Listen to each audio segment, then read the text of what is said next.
Okay, it's time. Hello, everyone. My name is Nadir, and yeah, I'm happy to be presenting today a, a session about Linux scripting. So this is my first time ever presenting, uh, and um, yeah, just I'm happy to share what I know about Linux scripting with you. So please comment something like if you can hear me well, see me well, so I know that I can proceed. Yeah, great. Thank you. Great. Yes. So I'm gonna share my screen so I can show you some scripts that we can try out during the session. So for that, let me go and start sharing my screen. So the way we get started is, I think one of the best ways to start with scripting is to go to replitz.com, and if you have already an account at Replitz, so you can go and create and select Bash, and then you can click on create Replit. So that should create a Replit project with a shell open in it. And what we need is we just need a screen with the command line. Because when we create scripts, Linux scripts, we want to use built-in Linux editor tools to edit our scripts, and that gives better management of our scripting files. So along the way, you will also learn how to use a built-in editor that comes with Linux. So why do we need scripts at all at Linux? Uh, can we just run Linux commands and then go from there? Yes, we can. That's completely fair. But let's say we want to run certain commands over and over, and we want those commands to be okay. I see no screen shared. Let me.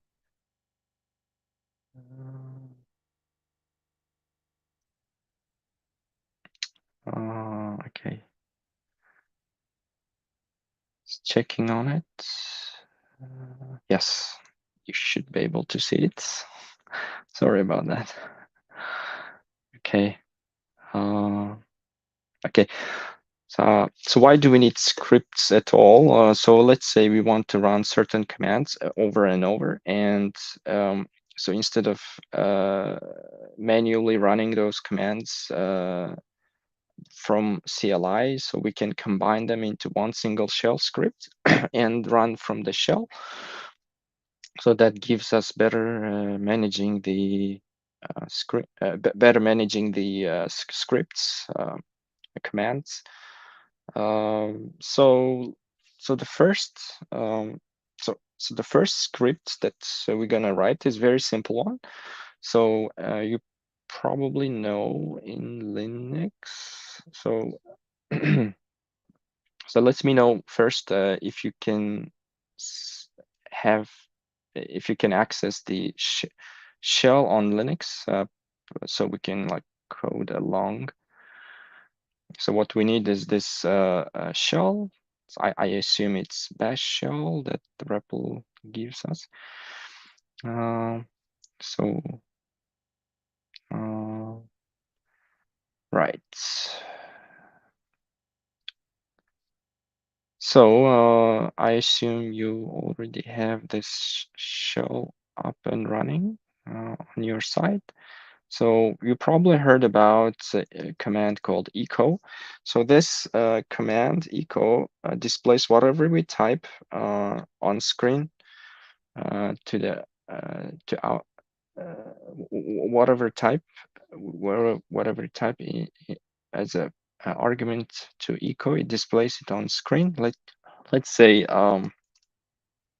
welcome to Global Hack Week. So when we run this echo command, it displays whatever message we pass to echo. So let's say now we want the same echo, want to run the same echo command 5 times, right? Yes, we can run 5 times echo command. That's fair. But instead of running same command 5 times manually, we can include these commands into a single script. So what we do is we just run single script, and all these 5 echo commands will be executed at once, right? So for that, we need to create a script file. So script file is just regular text file. So for that, we just run touch, and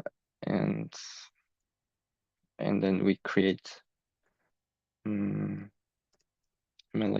We give a name to our scripts, so we call it MLH scripts.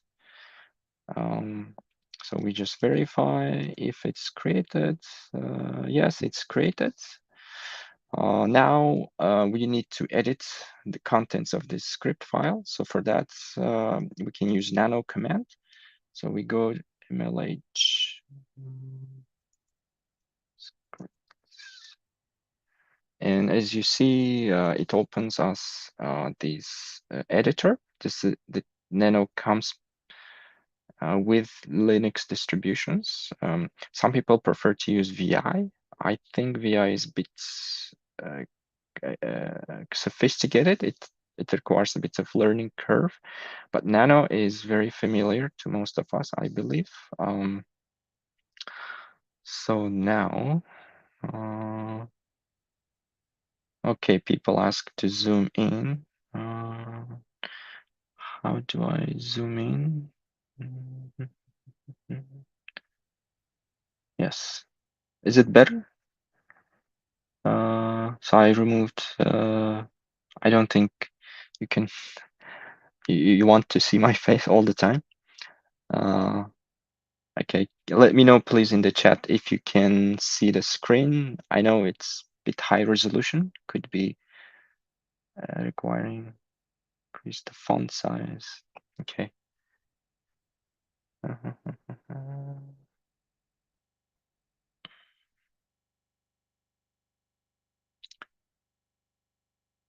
Okay, how do we increase the font size in Replit?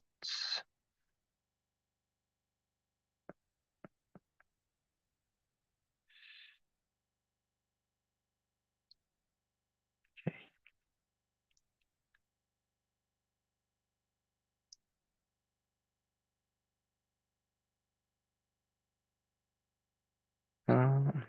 Let me know, guys, if you know how to increase this font.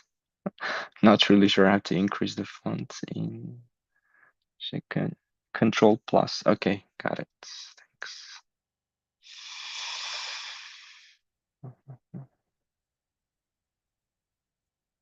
About now.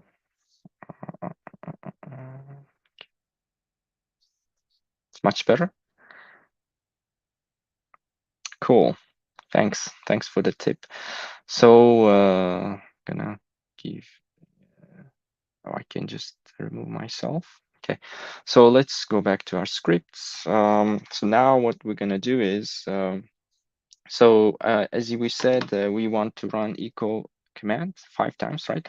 So let's say we say welcome to Global Hack Week, right?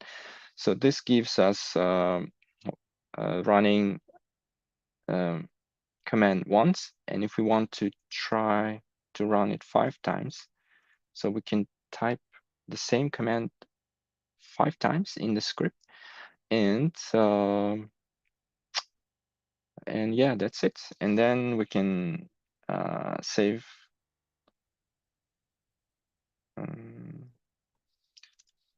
in the file, and we can, okay, so we can verify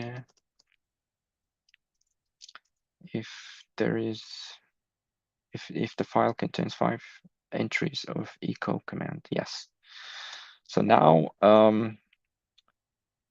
what we want to do is we want to execute the script. So the way we execute it is, because this script is in our current directory. So the way we do it is we type dot and slash, and we type mlh script, and then we attempt to execute. So we see that permission is denied. So the reason it doesn't let us execute is because as you see here, mlh script, right? Can you see this line?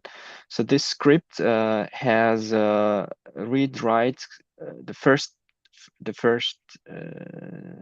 if you see this first 4 permissions, it has read write and permissions, but not execute permissions.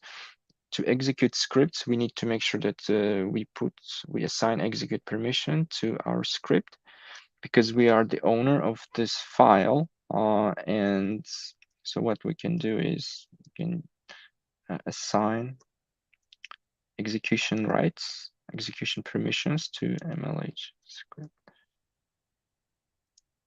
And now we just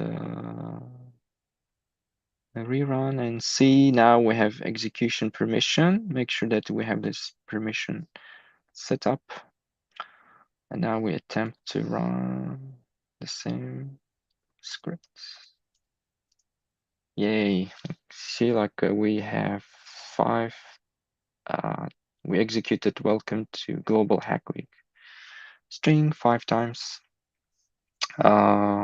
Okay. Now let's do something more interesting with it. So we can go back to scripts, knowledge script, and then we can add something, some more commands. Let's say we add cal command, so that displays calendar.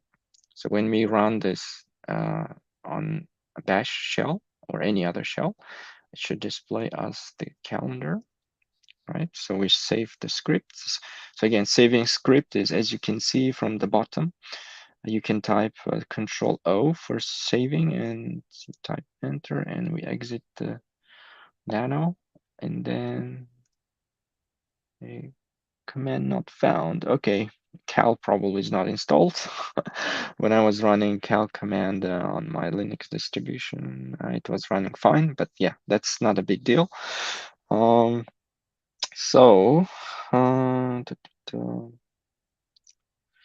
instead we can try something different. So I'm going to the chat to make sure.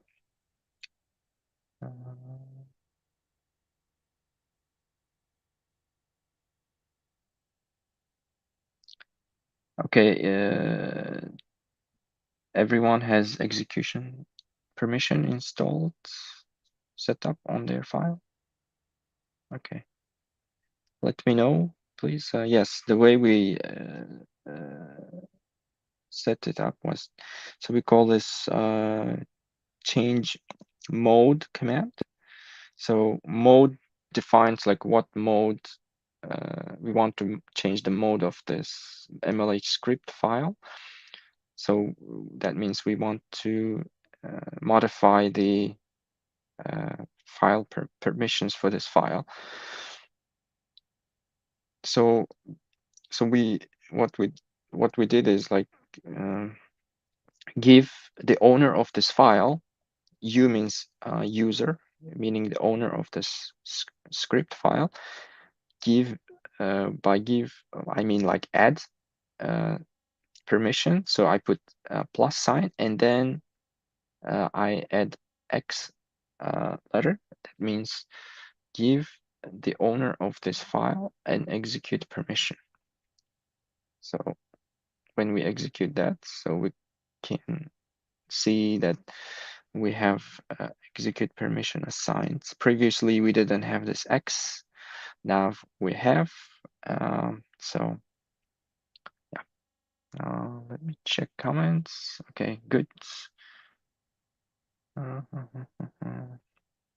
Yeah, so if we want to add additional permissions to other users of this shell script, then we can use something like chmod, because file permissions are divided into 3 groups. So user, user owner, group owner, and then everyone else, right? So if you want to assign similar permission to group owners of the file, so we can say mlh script,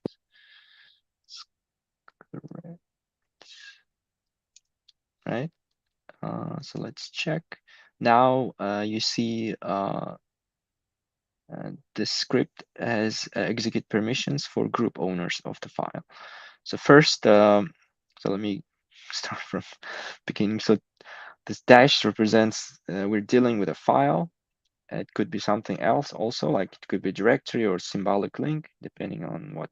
In this case, we're dealing with file. The next 3 letters represent the user owner of this file has read, write, execute permissions.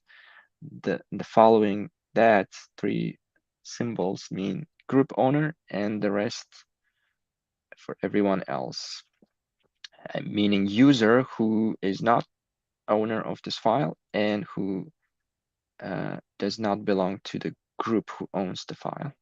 Okay. Okay.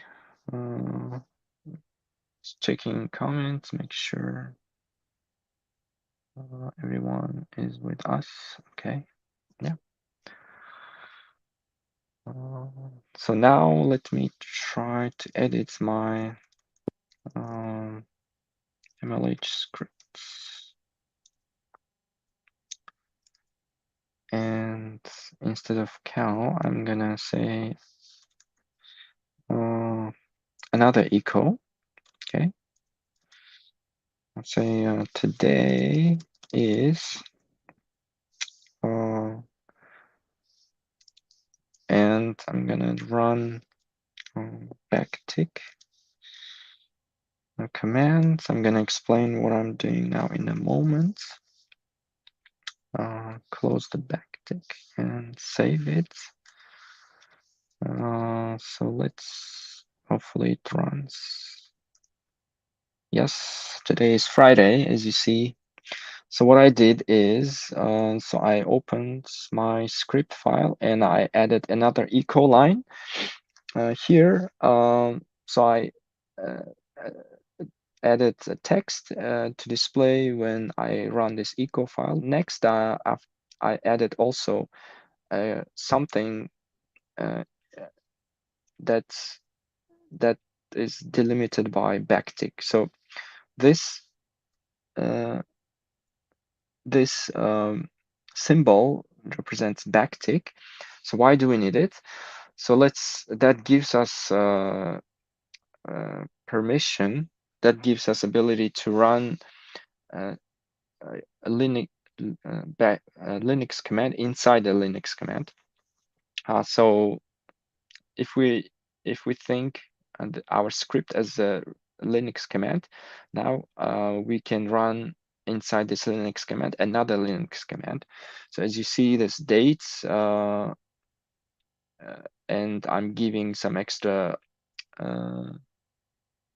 parameters for dates to display some proper information. So I'm running this dates command inside our MLH script commands. Okay. Yes. Okay.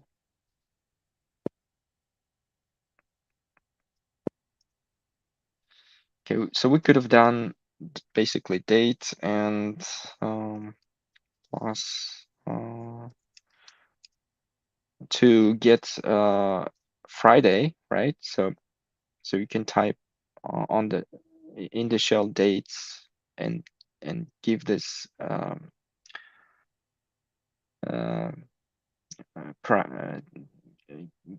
keep the give this parameter and then get Friday in return. But what we're doing now is just taking this command and write it inside our script, so we get the Friday um, not in the shell, but not in the shell, but inside our script, right? So when we execute it from our scripts, it gets executed. So we get Friday from running this command inside our shell script, and this string we added as a part of echo.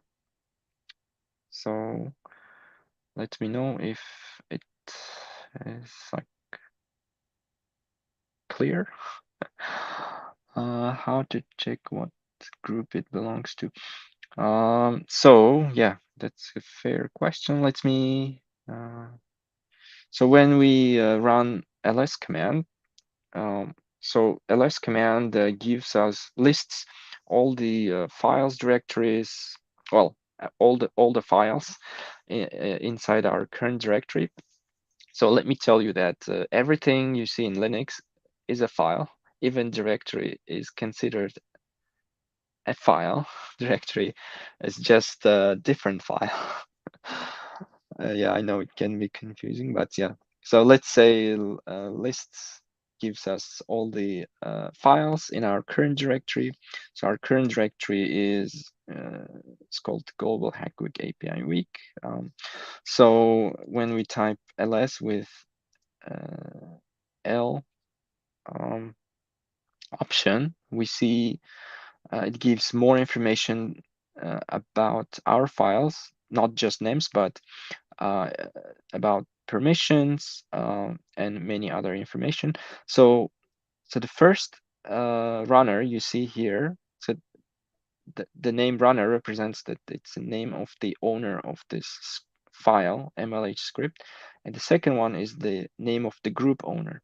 The first is user owner.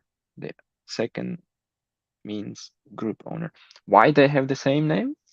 It is because a Linux distribution creates, when Linux distribution creates a user, they put that user to the group, which has the same name as the username. Yeah, I think that's a convention among some of the distributions.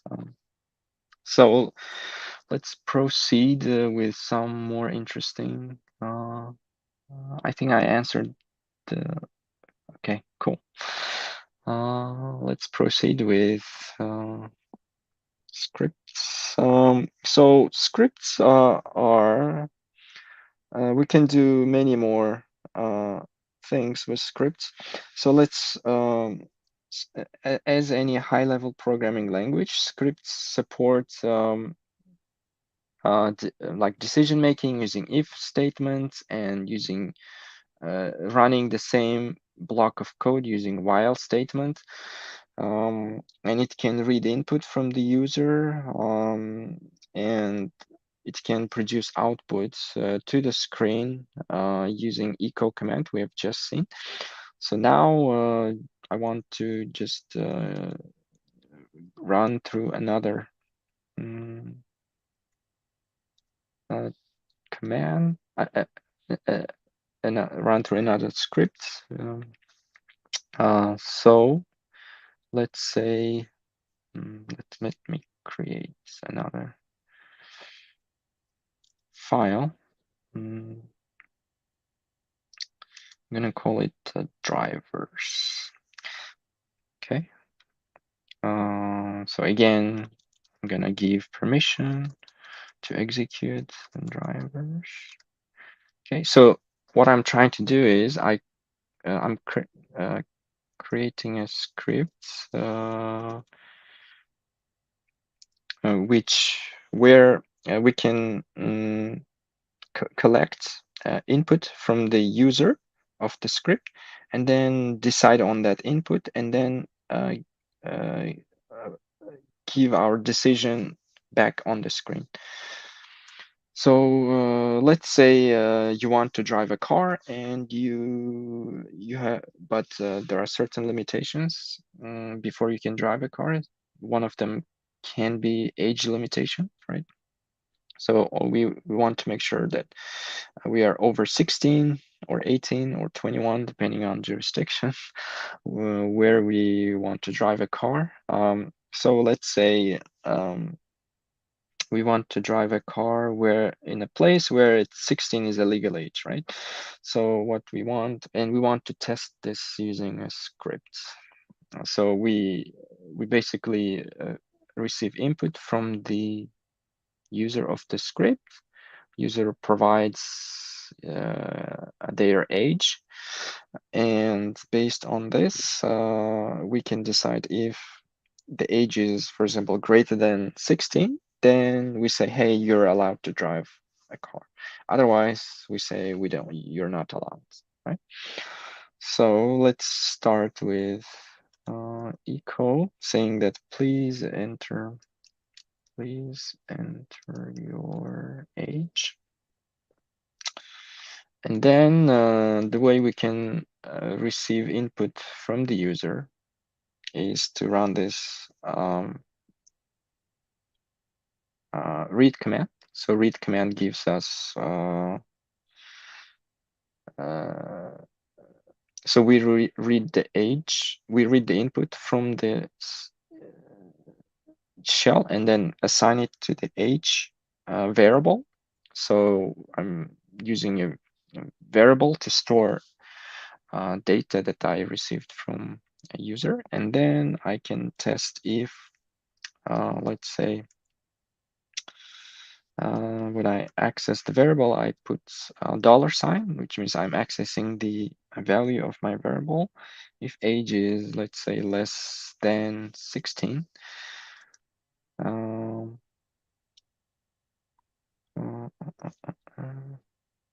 then I say echo, you are allowed to drive.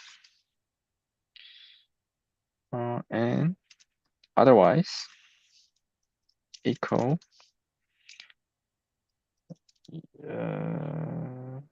sorry, you are not allowed to drive. Are not. Okay, if it's less than 60, you can drive otherwise. And then we close our if statement with this fi. Then so save and we attempt to run our script. Please enter your age. Say 14. You're not allowed to drive. Okay. Say if I 21, you can drive. Cool. So let me go back to the script and then explain what I've done. So as you see, I started the script with echo command. That means this will be displayed into the screen, and then I executed the read command. So that gives us a chance to read input from the user. But once we read it, we want to store it in some kind of variable. So I put age as a variable, named my variable as age, and now I want to test if the value in the age variable is less than 16 or not. So for that, I opened if statement. So Linux scripts, as I mentioned previously, support if statements, while statements, any construct that you can find in high-level programming language. And for the condition, for if condition, so we open brackets like this, and we know inside brackets we lay out our condition. So make sure that there are space between your condition and brackets. Otherwise, it may it may not execute correctly, or it may fail to execute. So once we put our condition in place, then we put then statement and then say, hey, if the condition is true, execute this equal command. If it's false, execute the other equal command. And then we close the statement, if statement, with a reverse of if. So we call it fi. So yeah, that's about it. Like, it's not much. Shouldn't be that challenging. Yeah. But let me know in the comments if you have any questions. I'm checking comments now. What I know? Okay.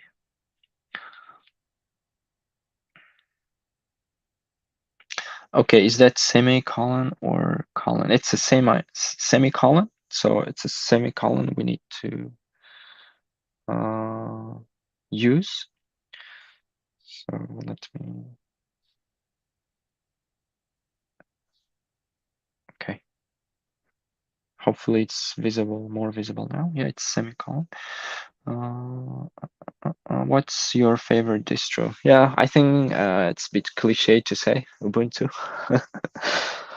I mostly use Ubuntu. I think I can tell that's my favorite distro. Yeah. I've used Red Hat Enterprise Linux before when at work many years ago. Yes, and I also use Unix in some other environment.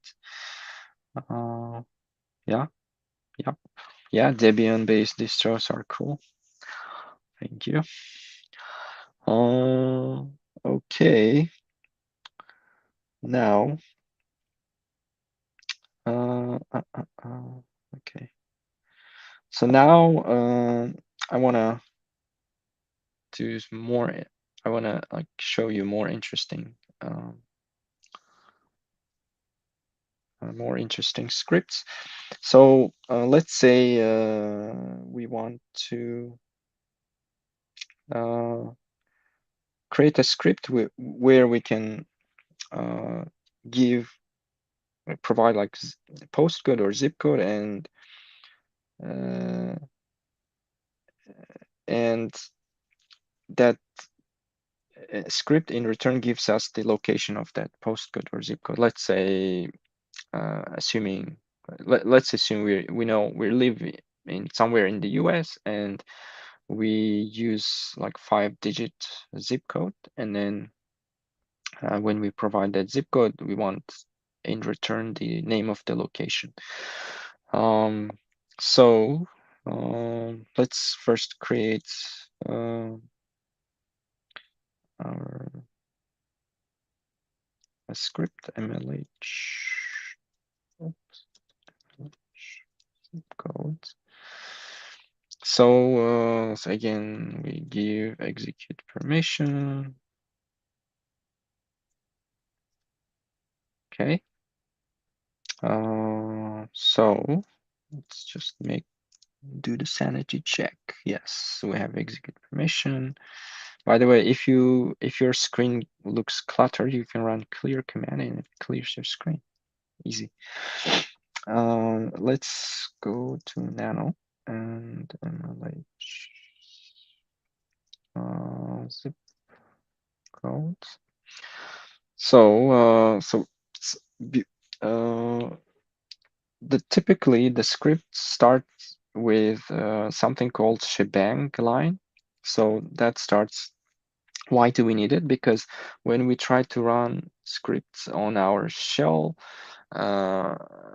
we want to make sure that it run with certain shell that it's designed to. So for that we define, let's say we want our script to run as in bash shell. So we define it here in the very top of the file. So you can say so the way it starts is the sharp sign or hashtag sign, and then we put exclamation mark, and then we say, hey, use this bash script, bash shell to execute our script. So don't be surprised, please, if you see this shebang. This line is called shebang, actually, because it's a combination of uh, uh, this sharp sign and exclamation mark. So it's called shebang.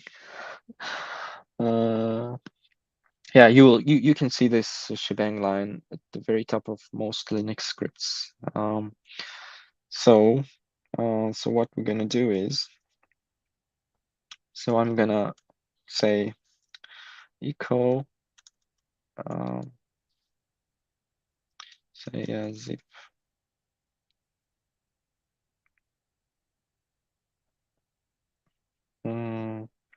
say so when user enters their zip code, I say in return I want to return zip code is in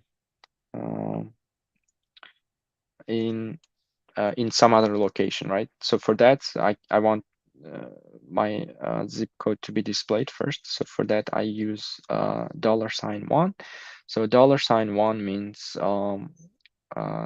the parameter we type into our command. $0, yeah, we can say $0, but it represents the name of the command itself. But we want the parameter we pass to the command.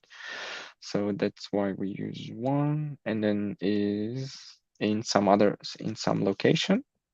Okay. And for that, we want so so how do we source the location name, because we want to know where that zip code belongs to, right? So for that, so we can access a website.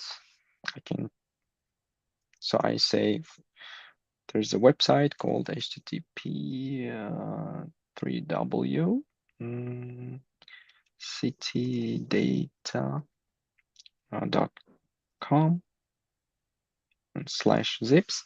So if you open this site, you will see it won't open you the exact page, but let's say I know, like in the US there's a zip code called 3951, and if you open this, for example, sample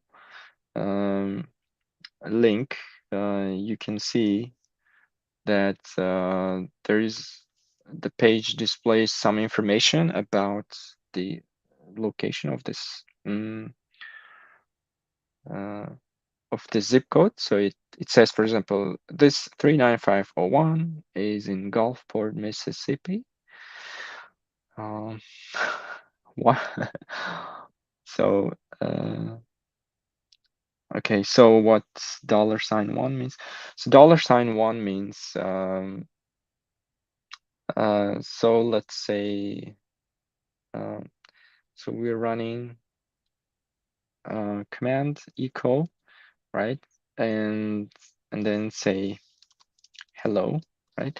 So echo represents $0. So we can refer to the string echo anywhere from our script using $0. But if we want to refer to the hello from anywhere from our script, hello, right? So we can refer it using $1. Okay. So if echo happens to have multiple parameters, let's say hello, hi, and then for hi, for that we can refer $2. 0, 1, 2, right? Should be. Please let me know if it's clear. So yeah. So now, so I have this URL where I can source my location information based on the zip code. So I'm going to call this base URL. Again, make sure there are no, well, when we create variable and then assign variable into it, I think we don't want to have like spaces like that. So we want no space. So I created base URL variable, and I'm gonna remove the last part from, because I'm gonna attach it later depending on what value I receive as a zip code. Okay, and so the way we source data from web resource is, so we can run curl command. So curl command curl, or in other words, so we pass the URL to this command, and then in return we receive some payload from the web server. So we want to do this operation in silence. So for that we say let's say we already have base URL here, and slash, we put whatever zip code we receive as an input, and HTML, right? So that means we are, let's say, that means we are trying to access this web resource, or web resource. Here zip code comes. Okay. So it depends on whatever zip code we pass. I comment it for now. Yeah, base URL script. Okay. So now let's try to run this, and so for that we save it.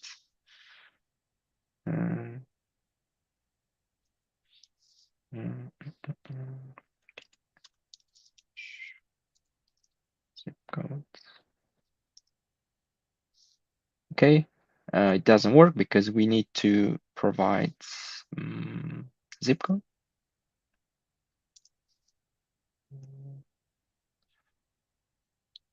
Okay. Right. So what just happened? I explain. So what happened is, so we received the input from our script. We passed that input with to curl commands, curl by forming the whole URL and then passing it to curl command. So what curl did is, so it contacted the website, this website, right?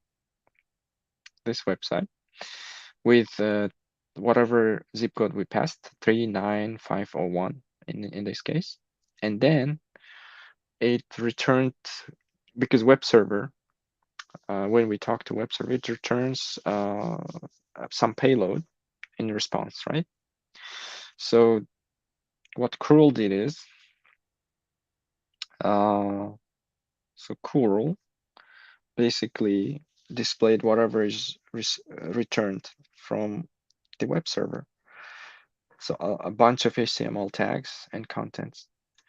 So what we want is just, so we want not everything, we just want something from it, right? So we want information about location. So what we can do is, because we can use grep command to filter out exact line where the information we want resides. Okay, so so what we can do is grep, and then the content may, assuming that content can have lowercase and uppercase letters. So we want to ignore those by using I. Uh, uh,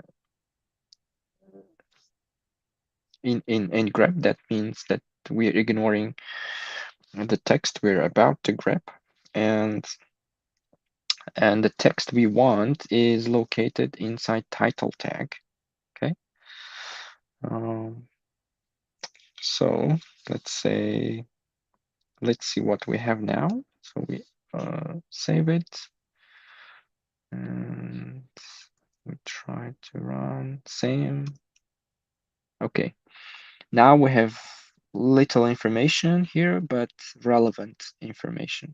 So so we just extracted the title from whatever from the payload. So that's just another HTML tag with content. So within this, we just need to access this Gulfport, Mississippi string. So that this is what interests us. So let me check. Yep. Yes, you can post your questions on YouTube live chat, obviously. Please do so. Let me finish my script because I really want to finish it and then answer your questions. So let's go and make sure that we retrieve relevant information. So So what we're going to do is take whatever grep command returns and pipe it to some other command. So this stick means pipe. So we take output from one command and feed it as an input to another command. So this time, what we're going to do is we use cut inside our script. So what cut does is, so we want this take whatever grep returns and split it into two and display that information. So for that, we need to use delimiters with cut command. So we can just define it D. By default, delimiters are tabs, I believe, but we don't want to use tabs. So we have some other symbol in our string. So what that symbol would be, as if you remember, like it was the data we wanted to retrieve was within brackets. It was called like Gulfport, some city, some state. So depending on the zip code, it could be like New York, or some, I don't know, Toledo, Ohio, or something like that. So we want to extract information just within those parentheses. So for that, we need to use a delimiter. We need to escape it because otherwise script will contain. So I'm escaping it with this sign, with this backslash. And when so we're splitting our inputs using this delimiter. And then we want to take the not first half but the second half. So for that we just say f. If we want to use the first half, we use 1. For the second, we use 2. Okay. Okay, so we want second half of it. Let's say what we have so far. Okay.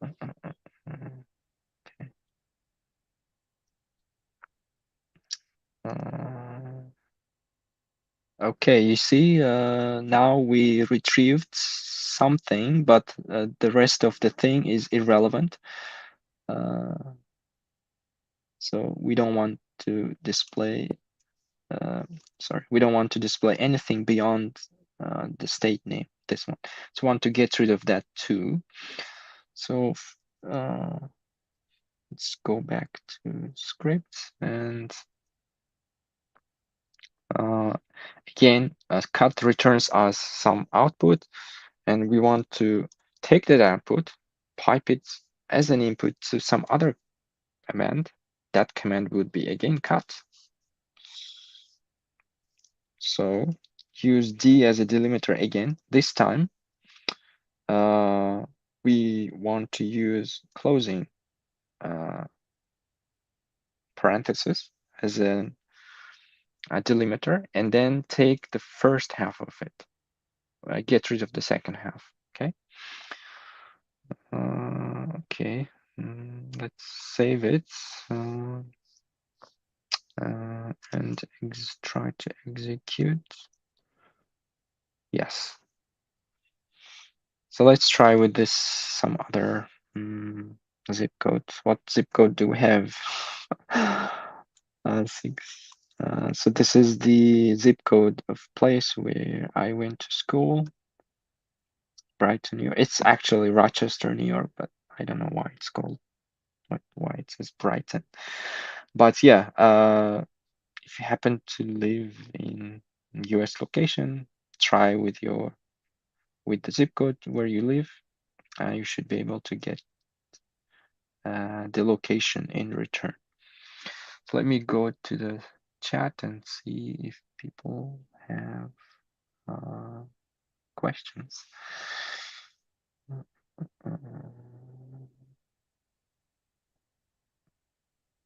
Why don't you fetch div class alert success? Yeah, we don't fetch the line that contains div because div does not contain information that we want, because as you see, the information we want, the location information, happens to have inside title tag of the HTML file that this website returns. So that's why I specifically targeted to title. So I used like grep to target to certain part of the text. You see, like I specifically said title. So that's the place I'm interested in. Okay, to please explain the curl. Yeah, I think curl is very sophisticated command. You can use it in many ways. The way I use it is to just download content from a from a web server. So I'm sure you can use it with using FTP. In this case, we're using with HTTP. You can probably use it with FTP. Probably you can download files. And so curl, yeah, it's very powerful. And the way we can find more information about commands, any other command, is to use man. So man represents manual entry for the specific command. So let's say we want to learn about curl, and no manual entry for curl. Obviously, this is not installed inside the REPL. Let me try other. But if you install Linux on your local machine and try to run man command, so it should give you some documentation. Info also doesn't exist. Curl help. Yes. Okay. So if we use curl help, so it gives us usage, so we can, it says like curl, we can give options, any of these options. Okay. So the option we used is silent. So it's silent mode means if there are any errors like 500 errors or something happened on server side, don't return that back to us. We don't want that. We want everything to happen in silent mode. So that's why we use S option. So curl help, I assume the same works for other commands like cut help. Yeah, cut help also has some entries.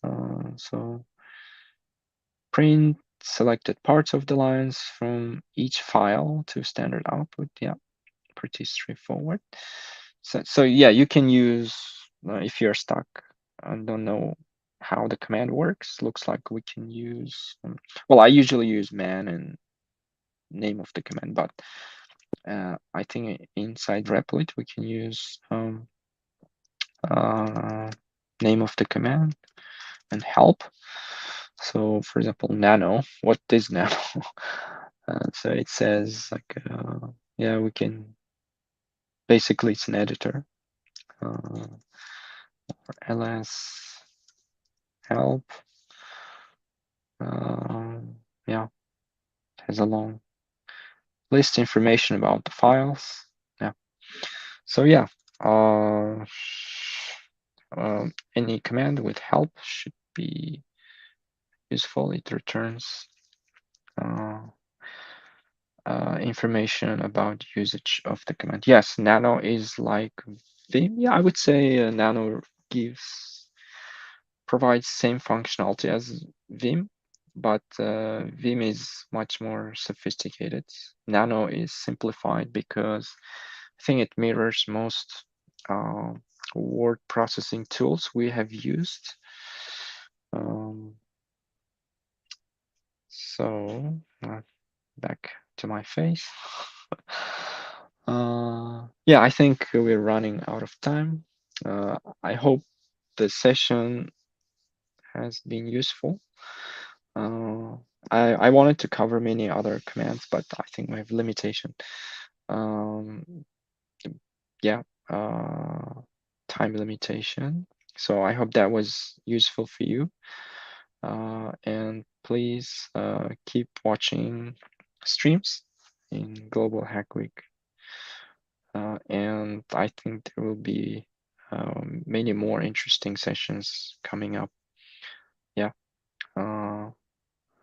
Yeah, thanks everyone. Thank you for attending.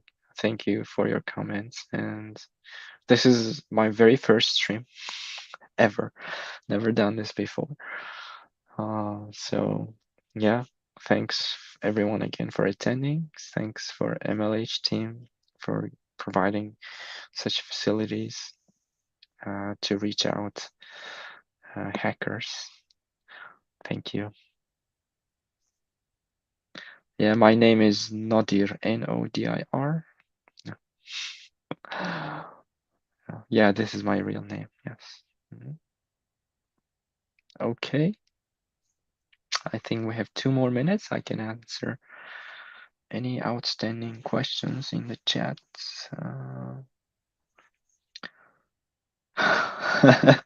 Very Linuxy, thank you.